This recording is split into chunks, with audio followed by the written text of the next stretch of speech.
আমি সজীব ওয়াজেদ জয় বলছি।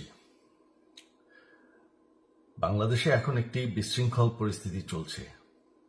সারা দেশে আমাদের ভাঙচুর হচ্ছে, লুটপাট হচ্ছে, আমাদের শহরের বাইরে আমাদের নেতাকর্মী, আমাদের আওয়ামী লীগের নেতাকর্মীদের উপর হামলা চলছে, অনেকে হত্যা করা হয়েছে। এই পরিস্থিতিতে আমি বলতে চাই, আওয়ামী লীগ হচ্ছে বাংলাদেশের সবথেকে পুরাতন গণতান্ত্রিক এবং সবথেকে বড় দল। আওয়ামী লীগ কিন্তু মরে যায়নি। আওয়ামী লীগ এই দেশকে, বাংলাদেশকে স্বাধীন করেছে। আওয়ামী লীগকে শেষ করা সম্ভব না।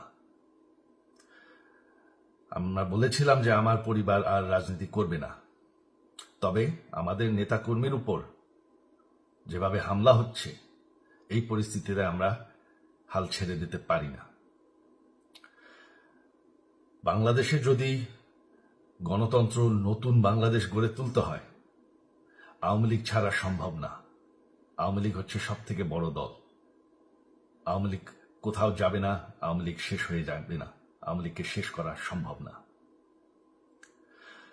আওয়ামী লীগের নেতাকর্মীদের আমি সবাইকে আহ্বান জানাচ্ছি যে আপনারা সাহস নিয়ে দাঁড়ান। আপনারা একা না, আমরা আছি। বঙ্গবন্ধুর পরিবার কোথাও যায়নি, আমরা আপনাদের সাথে আছি। দেশকে, আমাদের নেতাকর্মীদেরকে, আওয়ামী লীগকে রক্ষা করার জন্য যা প্রয়োজন আমরা করতে প্রস্তুত। এই যে আমাদের বর্তমান যারাই আছে ক্ষমতায়, তাদেরকে আমি বলবো যে আমরাও একটি গণতান্ত্রিক, শৃঙ্খল, নিরাপদ বাংলাদেশ চাই, জঙ্গিবাদ মুক্ত। তার জন্য আমরা সবার সাথে আলোচনা করতে প্রস্তুত। শুধুমাত্র তারা যদি জঙ্গিবাদ এবং ভায়োলেন্স বাদ দেয়। শেখ হাসিনা মরে যাননি, আমরা কোথাও যাইনি।